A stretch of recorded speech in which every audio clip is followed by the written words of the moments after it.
السلام عليكم. deegaankani deegaanka Soomaaliya waa kaga duwan yahay waxa waaye deegaani aad iyo aad u dahan weeye dhirta aan jirin dhirta qiimo la yarkan waxaa loo yaqaanaa garbole waana wuxuu ku nool yahay deegaan aad iyo aad ula yaabay dhirta lama jaro waa deegaan sidiisaba dhirta qiimo kale xitaa malaha roobka hataa waxaa arkaysaa deegaanada kale Soomaaliya waa ka duwan yahay waana ka qurux badan yahay haddii noqoto dhanka xoolaha haddii noqoto dhanka dhirta haddii noqoto caafimaadka ku nool waa deegaan yaroo iska siloon macnaha waxaa ku tusaysaa Soomaalida inay kala duwan yihiin aysan isku aqli isku fikrad ahayn sababtoo ah ninkani meeshuu ku nool yahay deegaankani waxaa malayna waa Soomaali galbeed gaar ahaan gaashaamo iyo eegaas waaye jaamac jubbad meelaha yidhahda deegaankaas waa qiyaasta saamaynaayo marka Soomaalidu deegaanadu sida Somaliland, Puntland, Jubaland, Koonfur Galbeed deegaanadaas oo dhan waa abaar xogoho sahlan laakiin deegaankan uu ku nool yahay deegaan aad iyo aad u qiimo badan oo dhirkiis aan la jarin oo aad iyo aad u wanaagsan waan ka helay waan ku bogaadinayaa iyo naq xoolaha daaqaya xayawaanada daaqaya ilaahay buu ku keenay ajaayib maanta beertan baynu indhaynaa ku dalxiisanaa daawanayna waxaan ku raxdaa in la socda indhaha nagu haya dhirtii hawdka caadiga ka bixi jirtay waxay taadan ka baxda sida imka cadaadan iyo quraca iyo maxaan ku dhiro fara badan oo kale xitaa dhafarurtu wataana ku taala marka waxa weeye nala socda indhaha nagu haya maanta oo naga daalina meeshan waa laga sheekeeyay jawigeedii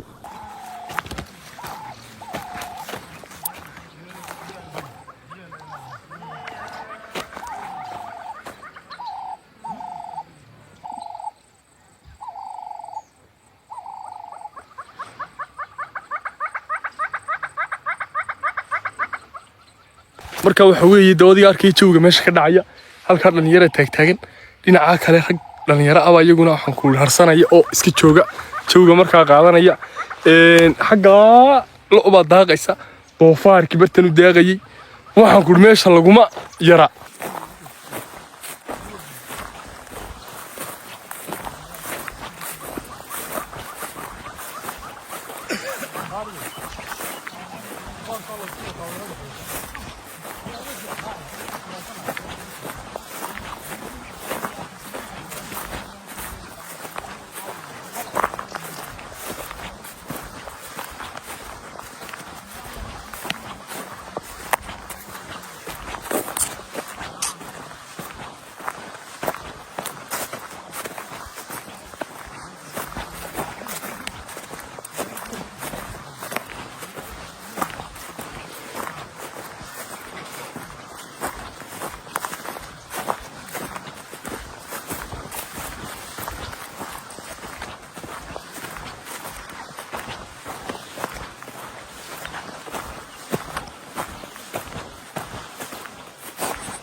markan waa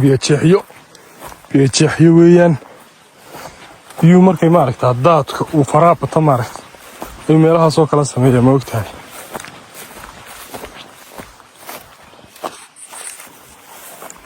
marka waxa weeye meeshan waaba jawi kale balcawska soo baxay day waa dhooqadee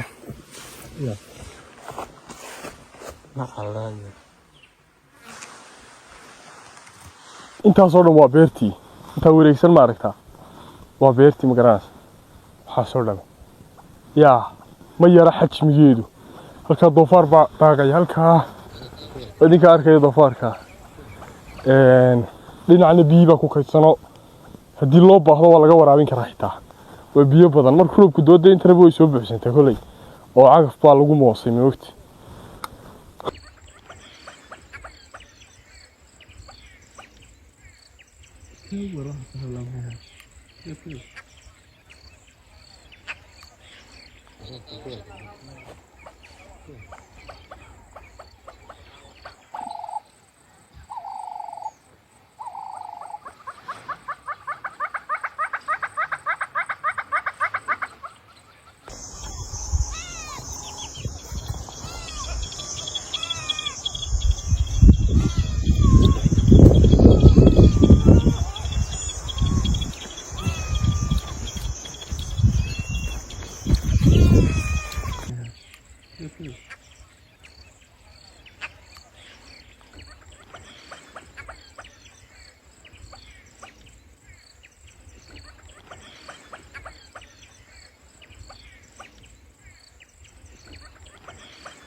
صاحب الوحوي ميشاني ميل يا قرب كدوي marka ay maaragtaa roobku si wacan u helo ay naqa noqoto imika saac ba ka soo baxay waxa weeyaan laga sheekeeyaan imika wadinka arko waa ku raaxaysateen aniga qudhayda fresh baan galabta oo dhamaan joogay marka waxa weeye muuqaalo la socdo isha ku hayniyo meelahan baan idin soo duubaya inta joogo waan idin soo duubaya hawdka qudhiisa way ku noqonayna bartan igala socda mid kale dadyowga nagu cusub waxaan u sheegayaa bartan ku cusub channelkan ku cusub waxaan u sheegayaa halkan muuqaalada waxaan ku dhahdayay hidaha iyo dhaqanka hawdka miyiga meelaha xoolaha lagu dhaqo intaas uma kaga warrama waxaan ku ri haddaad jeceshay ma garanaysaa hawlaha tan ugu soo biiriha meeshu ayu nooc ku taala caaw meelahan iska saxanaaba tigiba mayno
كلودو عاوز يبيا كنال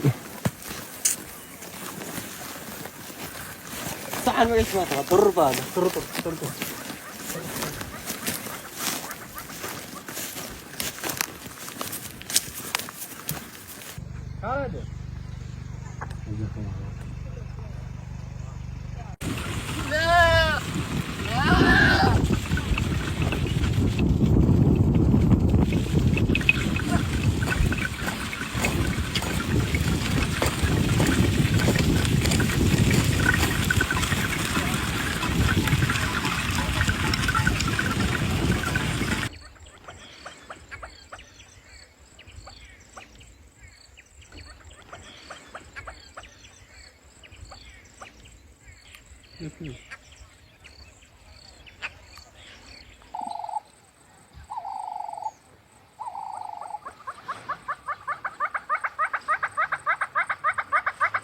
وصاحب الماشي قروح ذي يبيع إذا سن وداوني هبين بابا يقول نقط